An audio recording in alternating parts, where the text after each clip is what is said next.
프랑스 파리의 앵발리드. 이곳은 하나의 건물은 아니고 군병원, 예배당, 군사박물관 등 각기 다른 건물들의 집합체입니다.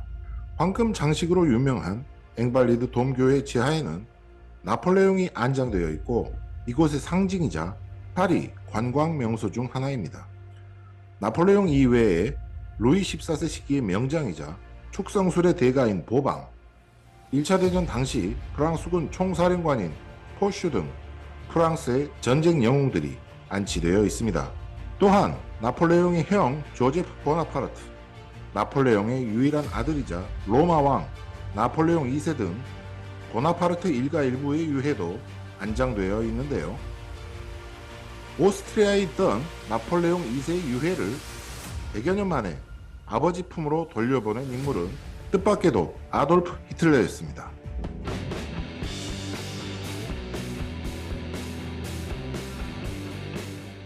1810년 보나파르트 나폴레옹은 양아들인 외젠 드 보아느레를 오스트리아 대서관에 보내 합스부르크가의 공주 마리 루이즈에게 청혼을 합니다.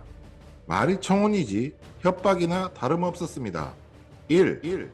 이 청혼은 거절할 수 없다. 2. 약혼은 내일 한다.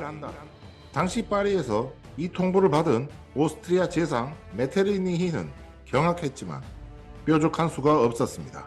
당시 교통과 통신을 고려하면 본국과 상의할 시간도 없었기 때문에 굴복할 수밖에 없었죠. 유럽판 와신 상담이라고 해야 할까요?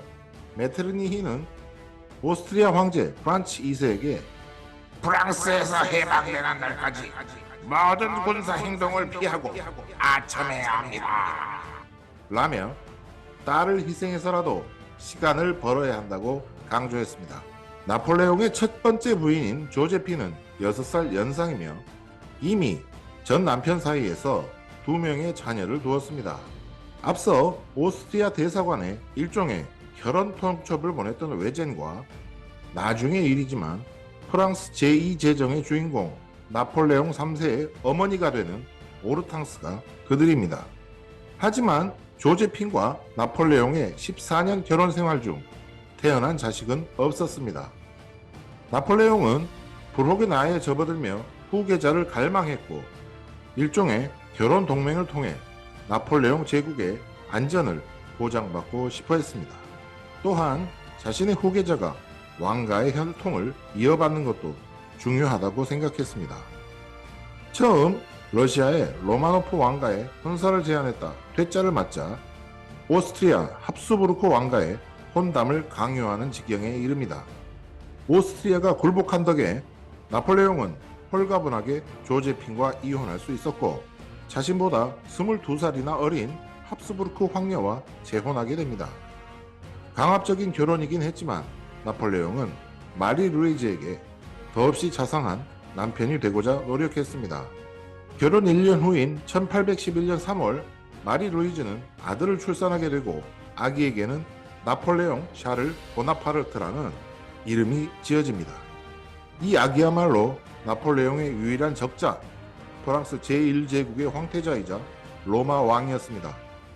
하지만 러시아 원정의 실패는 나폴레옹 힘의 원천이던 그랑다르메를 반신불수로 만듭니다. 약 57만 명의 병력이 전사하거나 동사했으며 포위, 추격, 전과 확대 등에서 결정적인 역할을 할 수 있는 군마 역시 20만 마리나 죽었습니다. 이제 메테르니가 말한 해방의 날이 도래한 셈입니다. 1813년 제6차 대불 동맹이 결성되고 라이프치히 등의 전역에서 나폴레옹은 치명적인 패전을 당합니다. 1814년에는 결국 동맹군이 파리까지 들이닥치게 되는데요. 이때 프랑스로 진격한 오스트리아 황제 프란츠 2세는 딸인 마리 루이즈와 외손자 나폴레옹 2세를 오스트리아로 데려가 버립니다. 이후 나폴레옹 2세의 인생에는 메테르니히의 검은 그림자가 드리워집니다. 나폴레옹이 엘바 섬에 유배된 초기만 해도 마리 루이즈는 남편을 따라 섬에 들어가겠다는 나름의 기계를 보였습니다. 메테르니히는 그녀에게 호위 겸 감시역으로 나이페르크 백작이라는 인물을 붙이는데요. 그는 메테르니히에게 10개월 안에 연인이 되고 곧이어 그녀의 남편이 되겠다고 호언장담합니다. 그리고 그 말은 현실이 됩니다. 나이페르크는 굉장히 언변이 좋고 여성의 심리를 꿰뚫는 속칭 선수였습니다. 마리 루이즈는 북이탈리아의 파르마를 영지로 받고 그곳에서 나이페르크와 사실상의 부부 생활을 합니다. 아들인 나폴레옹 2세는 비엔나의 궁정에서 생활하게 되지만 마리 루이즈는 아들이 먼저 죽기 전까지 단 한 번 비엔나를 찾아 나폴레옹 2세를 만났습니다. 마리 루이즈는 나이페르크와의 사이에서 4명의 아이를 출산했고 이 중 성인이 될 때까지 생존한 것은 일남일녀 2명이었습니다. 이들이 태어난 것은 나폴레옹 1세가 생존해 있던 시기였기 때문에 당시 사람들의 관념에서는 일종의 간통이었습니다.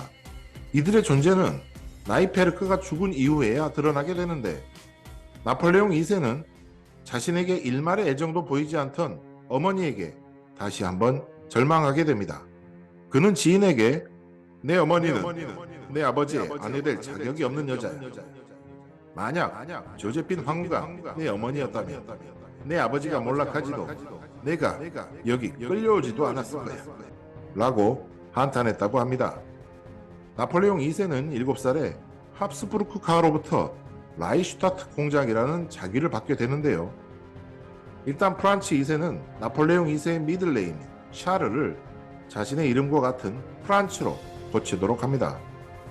메테르니히는 그의 주변에서 일절 로마 왕이나 황태자 같은 호칭을 금지하고 불어의 사용도 금한 채 독일어만 쓰고 독일어 책만 읽을 것을 강요했을 뿐만 아니라 그의 동선이 비엔나 쉔브른 궁전을 벗어나는 것에 엄격한 통제를 가했습니다.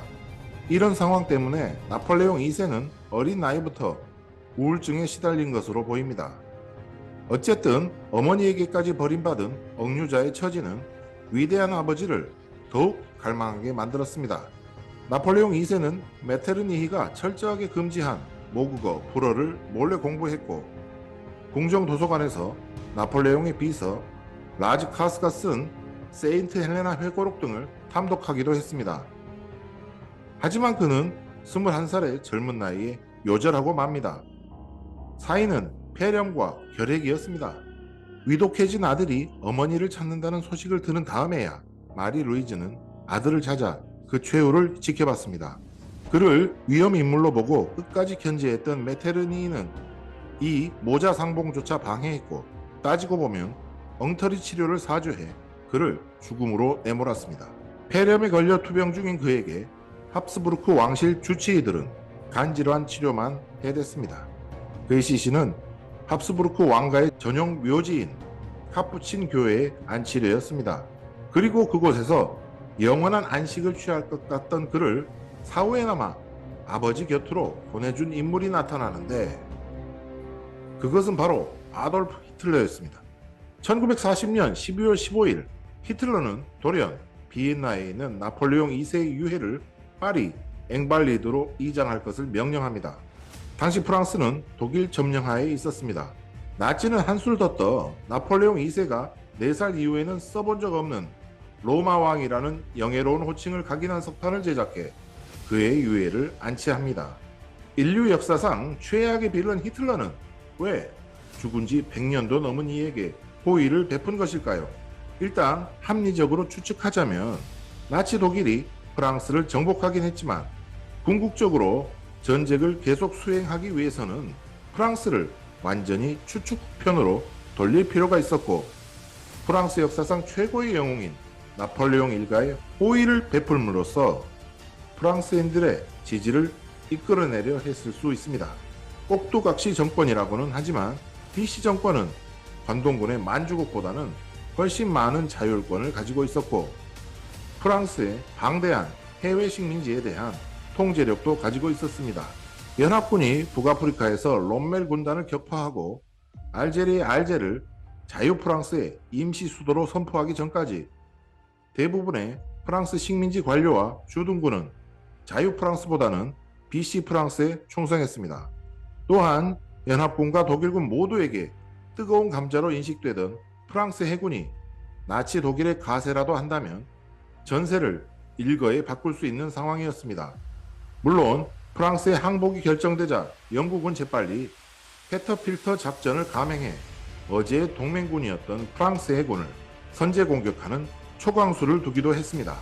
순전히 히틀러 개인 감정과 감상에 따라 이루어진 조치라는 설도 있습니다. 일단 히틀러는 오스트리아 합스부르크 왕조를 극혐하던 인물이었습니다. 합스부르크 왕가는 1차 대전 패전 때까지 오스트리아를 통치했으니 오스트리아 출신인 히틀러는 젊은 시절 합스부르크의 신민이기도 했습니다. 히틀러는 합스부르크의 수도인 오스트리아 비엔나에서 거리의 화가, 한판공 등 밑바닥 생활을 한 경험이 있었고 개인적 고난을 슬라브족과 유대인 등이 뒤섞인 합스부르크 제국의 다민족 상황 탓으로 돌렸던 것 같습니다.